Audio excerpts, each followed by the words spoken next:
রাম নারায়ণ রাম, রাম নারায়ণ রাম, রাম নারায়ণ রাম। প্রকৃতিগত যে নীতি, আপনি প্রকৃতি হতে যা হয়ে যাচ্ছে তা সকল জীবেরই একরকম। সৃষ্টির ধারা প্রত্যেকের ভেতর একইভাবে বিদ্যমান। সবাই একটা প্রকৃতিগত নীতির উপর ভিত্তি করেই চালিত হচ্ছে। প্রকৃতির এই নীতিরই আরেকটি নাম হচ্ছে ধর্ম। সকল জীবের তাই একই ধর্ম, যা ব্যক্তি, সমাজ, সংসার, এক কথায় জীবজগৎ অর্থাৎ গোটা সৃষ্ট জগৎকে ধারণ করে আছে। আলো, জল, বাতাস ও মাটি যা আকাশে বিদ্যমান, তাই এ জগতের উৎস। এর থেকেই জীবজগতের উৎপত্তি। এগুলোই জীবজগৎকে ধারণ করে আছে, আবার এতেই জীবজগতের লয়। তাই এদের ধর্মই জীবজগতের প্রকৃত ধর্ম। এ ধর্ম কখনো ব্যক্তি, জাতি বা স্থান, কাল, পাত্র বিশেষে আলাদা হতে পারে না। জল, বাতাস, আলো, মাটি যেমন কাগজে কলমে ছাড়া ভাগ হয় না, তেমনি জাতি, বর্ণ, নীতিও ভাগ হয় না। তাই ধর্ম একটাই, সবার ধর্মই এক। সেটা হলো জীবধর্ম বা বিশ্বধর্ম। জীবজগতের প্রতিটি জীবের দৈহিক ও মূল চারিত্রিক বৃত্তিগুলো প্রকৃতির সমসুরেই গাঁথা।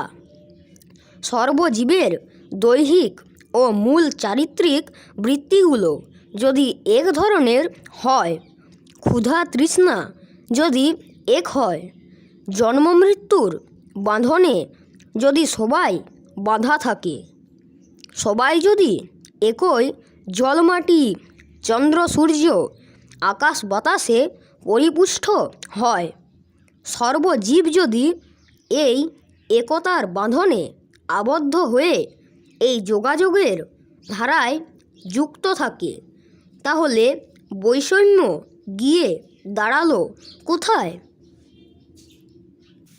সবার চেহারা, কণ্ঠস্বর, চলন বলন এক না হতে পারে, কিন্তু দৈহিক ও মানসিক বৈশিষ্ট্য যেটা প্রকৃতিগত ও জন্মগত সকল জীবেরই একরকম।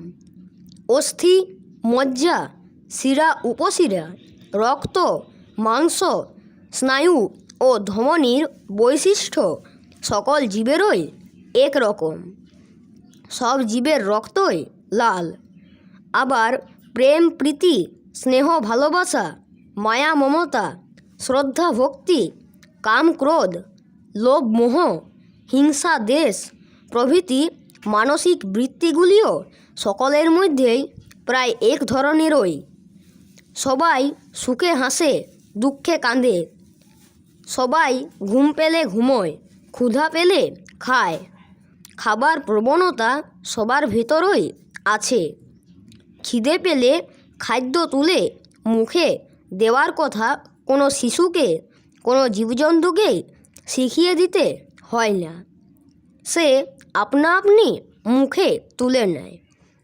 শিশু ভূমিষ্ঠ হওয়ার সঙ্গে সঙ্গেই তার মুখে দুধ দিলে সে চুষতে থাকে। আবার সময় মতো সেই শিশুই সন্তান সৃষ্টি করে। এ সবই স্বভাবসিদ্ধ, শেখাতে হয় না, আপনা আপনি প্রকৃতি থেকে হয়ে যাচ্ছে। এটাকেই বলে প্রকৃতিগত নীতি। এটাই হচ্ছে জীবের ধর্ম, জগতের ধর্ম, যা সৃষ্ট জগৎকে ধারণ করে আছে, সেটাই ধর্ম। ধর্ম কথাটি প্রাকৃতিক নীতিরই আর একটি নাম। প্রকৃতিজাত নীতির উপর ভিত্তি করেই ধর্ম গড়ে উঠেছে। প্রকৃতির নীতি এমন একটি নীতি যা আপনা আপনি আকাশ থেকে বয়ে চলেছে, যার কুল কিনারা আদি অন্ত খুঁজে পাওয়া যায় না। আমাদের চিন্তা ভাবনার ভেতর দিয়ে তার নাগাল না পেলেও সৃষ্টির মাধ্যমে এমন কতকগুলো মূল সূত্র ধরা পড়েছে, যেগুলি দিয়ে আমরা সকল বস্তুর অন্তর্নিহিত মূল চেতনাকে উপলব্ধি করতে পারছি। এমনিতে জবাব না পেলেও জবাব পাচ্ছি সৃষ্টির প্রকাশিত বস্তুর মাধ্যমে। আকাশে যে জল আছে, খালি চোখে আমরা তা দেখতে পাচ্ছি না। অন্ধকারেও যে আলোর ধারা বর্তমান, একথা আমরা সহজে বুঝতে পারি না। কিন্তু যখন অন্ধকার আকাশে বিদ্যুৎ ঝকমক করে ওঠে, যখন জলের ধারা থেকে বিদ্যুৎ টেনে নিয়ে শহর ও গ্রাম আলোকিত করা তোলা হয়, তখন বুঝতে অসুবিধা হয় না যে সূর্যের আড়ালেও আলো আছে। প্রকাশটাই তো পরিচয়। আকাশের দিকে তাকালে আমাদের চিন্তায় আসে যে সমস্ত আকাশটাই যেন চেতনার ভাণ্ডার। তুলার ভাণ্ডার থেকে সূত্র তৈরি হয়ে বিভিন্ন বস্ত্রে পরিণত হয়। সে বস্ত্র দেখে তার মূল উৎস যে গাছ, তার কথা মনে আসে না, অথচ এই গাছেই বস্ত্রের সূত্রপাত। বেদের যুগে ঋষিরা গাছের বাকলই পরতেন। আজ আমরা পরছি বস্ত্র। তা বলকলেরই আর একটা রূপ। উভয়েরই সৃষ্টি বৃক্ষ থেকে। সুতরাং রূপ আলাদা হলেও ধর্ম তাদের একই। আবার সেই বৃক্ষ থেকেই ফুল, ফল ও বীজ, বীজ থেকেই শস্য, ফসল ও খাদ্য।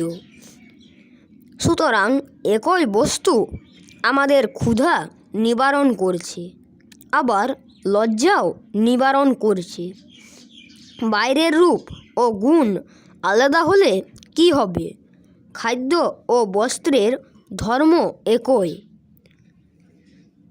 জীবজগতের সকল ধারাই একই উৎস থেকে সৃষ্টি হয়ে ক্রমশ ক্রমশ সূক্ষ্ম থেকে সূক্ষ্মতর হতে হতে বিভিন্ন রূপে বদলে বদলে বিভিন্ন দিকে যাচ্ছে। সূত্রের মতো মহাকাশের চেতনা থেকে কত গ্রহ, উপগ্রহ, তারকা, নক্ষত্র সৃষ্টি হচ্ছে। তার থেকে আবার কত উদ্ভিদ, কত জীব, কত কিছু সৃষ্টি হয়ে চলেছে। খালি আকাশের দিকে তাকালে শুধু ভাবনাই হয়, কি করে শূন্য আকাশে এত কিছু সম্ভব? অথচ প্রকাশিত রূপের যে কোনো একটি তুলে নিয়ে বিশ্লেষণ করতে করতে এগিয়ে যাও, দেখবে সেই আকাশেই লীন হয়ে যাচ্ছে। আকাশ থেকেই তার সৃষ্টি, আকাশেই সে স্থিত, আকাশেই তার লয়। সুতরাং আকাশস্থিত যে নীতির ধারা জীবজগতের ভেতর দিয়ে প্রবাহিত হয়ে চলেছে, সেই নীতি আমাদের নীতি। আকাশের ধর্মই আমাদের ধর্ম। আকাশের নীতি, আকাশের ধর্মকে যদি আমরা বিচার বিশ্লেষণ করি, তবে এটুকু বুঝব যে এই নীতি বা ধর্মে কোনো ভেদাভেদ নেই, কোনো দলাদলি সাম্প্রদায়িকতা নেই। এই নীতিতে আছে শৃঙ্খলা, আছে ঐক্য, আছে চৈতন্য, আছে সর্বশক্তি ও গুণের সমন্বয়। রাম নারায়ণ রাম, રામો નારાયણો રામ રામો નારાયણો રામ.